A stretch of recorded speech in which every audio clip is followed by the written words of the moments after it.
नाज़रीन, मौजूदा सियासी सूरत हाल में प्रोग्राम के पहले हिस्से में आपने जाना कि PTI क्या सोचती है। अब इस वक्त हमारे साथ मौजूद हैं वफाकी वज़ीर जनाब कैसर Ahmed Shaikh sahab. Thank you very much Shaikh sahab, आपने वक्त दिया। सबसे पहले तो इस पे बात करें कि ये जो वज़ीर आज़म ने कमेटी तो बना दी है मुज़ाकरात के लिए, तो आप अपने सियासी तजर्बे के तहत क्या समझते हैं कि हुकूमत कहाँ खड़ी है और इन मुज़ाकरात का नतीजा क्या निकलने की उम्मीद है? बिस्मिल्लाहिर्रहमानिर्रहीम। जी, बड़ा अच्छा सवाल आपने किया है। देखिए, जहाँ तक हमारा तल्लक है, हुकूमत में जो 5 पार्टियों को इस कमेटी में नुमाइंदगी दी गई है, हर जो हमारे 7 पार्टी हैं सारी जो हुकूमत को सपोर्ट कर रही हैं और ख़ुद हुकूमत में हैं। तो हुकूमत का, हमारे लीडरान का, तो जब हम अपोजिशन में थे आज से 3 साल पहले या 4-5 साल पहले भी, तो हमारा यही पॉइंट ऑफ व्यू था कि आइए बैठिए, हुकूमत को कहते थे कि चार्टर ऑफ इकानमी करें और मुल्क की मईशत का हल मिलजुल के निकालें। वो कहते रहे, हमारे मियाँ शहबाज शरीफ साहब अपोजिशन लीडर थे, उन्होंने कहा, बिलावल भुट्टो जरदारी साहब ने कहा, मैं स्टैंडिंग कमेटी फाइनेंस का चेयरमैन था, मैंने उनको इतने तक ऑफ़र की अपोजिशन को कि कोई अगर मईशत का मामला है तो आ जाइए, एजेंडा भी आप बना लें और मैं हर अफसर को बुलाने के लिए तैयार हूँ, आप भी बैठे, क्योंकि मिलजुल के मामलात का हल निकलेगा। कोई जो इलेक्टेड पार्टीज होती हैं उनका यही काम होता है कि एक दूसरे के मशवरे के साथ मसाइल का हल निकाला जाए, ना ये कि हमने आपके साथ बैठना ही नहीं है या आप चोर डाकू हैं और हमें आप पसंद नहीं है। तो अब ये बिल आखिर देखिए, बार बार के हमने तो गुजारिशें इनसे करते रहे, अब भी कर रहे थे थ्रू आउट।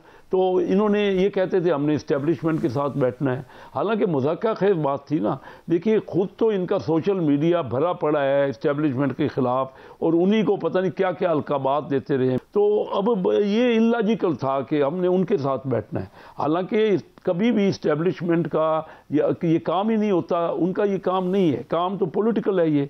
तो अब बड़े अरसे बाद इनको अगर समझ आ गई है तो सबसे अच्छी बात तो यही है, मैं समझता हूँ इनके लिए, ये हमारे लिए, सबके लिए, पूरे मुल्क के लिए ये खुश है जी। लेकिन शेख साहब, जो अपोजिशन लीडर हैं कौमी असम्बली में जनाब उमर अयूब साहब, वो तो ये फरमाते हैं कि मुतालबात तस्लीम किए बगैर हुकूमती कमेटी का जो क़याम है वो ही नाकाफ़ी है। पहले आप सुन लें वो क्या कहते हैं, फिर आपकी राय जानते हैं। सुनाएं जी, उमर अयूब साहब क्या फरमाते हैं।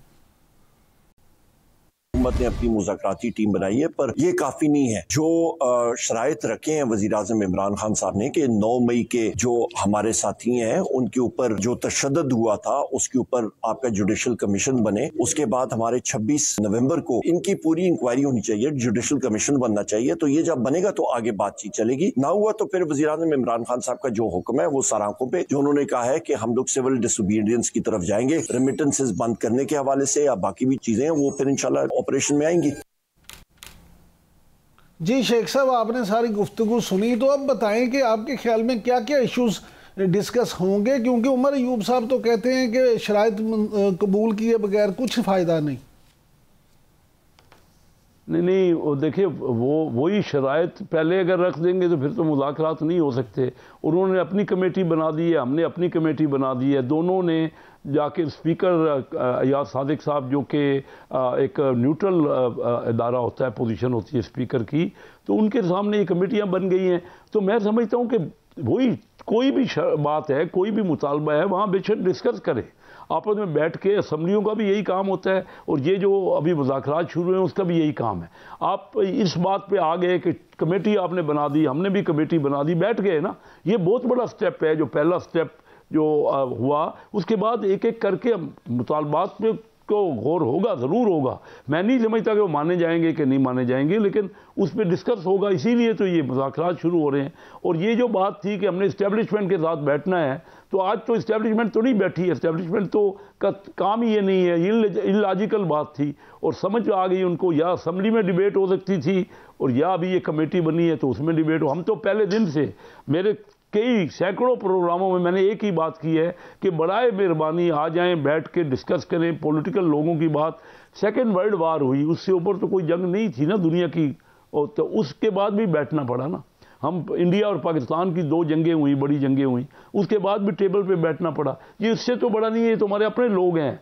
इख्तलाफात हो सकते हैं, इनका पॉइंट ऑफ व्यू और हमारे पॉइंट ऑफ व्यू में डिफरेंस हो सकता है, लेकिन ये जाके बैठ के ही कोई ना कोई तय होगा ना कि कोई या कमी होगी आपस में इख्तलाफात में। शेख साहब, एक तरफ मुज़ाकरात, दूसरी तरफ ज़र मुबादला ना भेजने की काल, अगर सिविल नाफरमानी की तहरीक शुरू कर दी गई पीटीआई की तरफ से, तो फिर आप क्या समझते हैं, मुज़ाकरात फिर भी जारी रहेंगे या फिर मुज़ाकरात का अमल रुक जाएगा?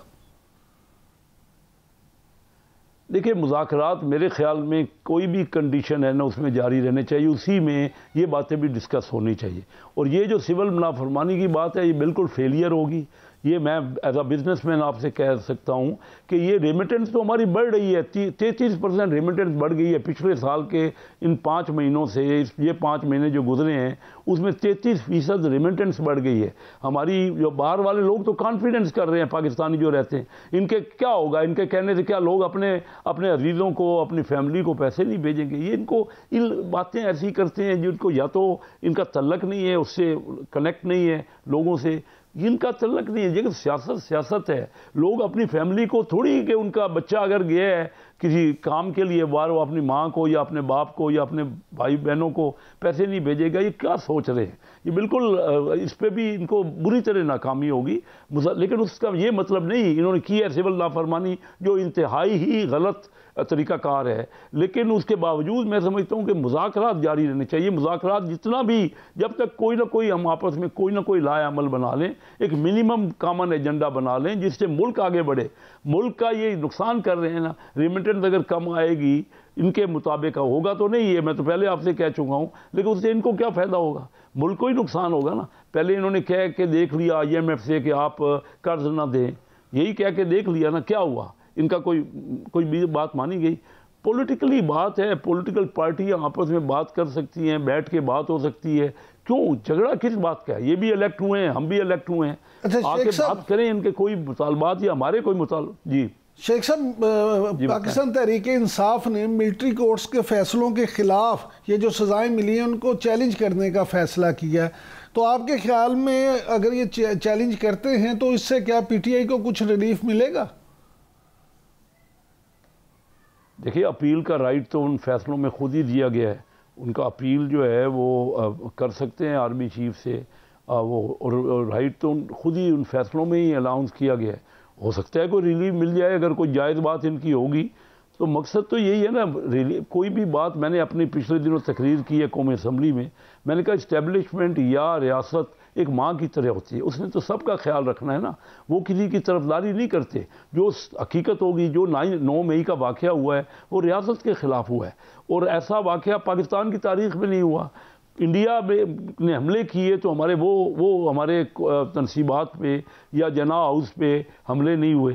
तो जो हुए, जो उसके कल्परेट हैं या जिन्होंने ये किया है, उनको तो उनके ख़िलाफ़ तो इंसाफ होना चाहिए ना, होना भी है। तो अब अपील का राइट है, अपील करें। अगर कोई बात होगी ऐसी तो ज़रूर इनका कोई ना कोई रिलीफ उसमें हो सकती है।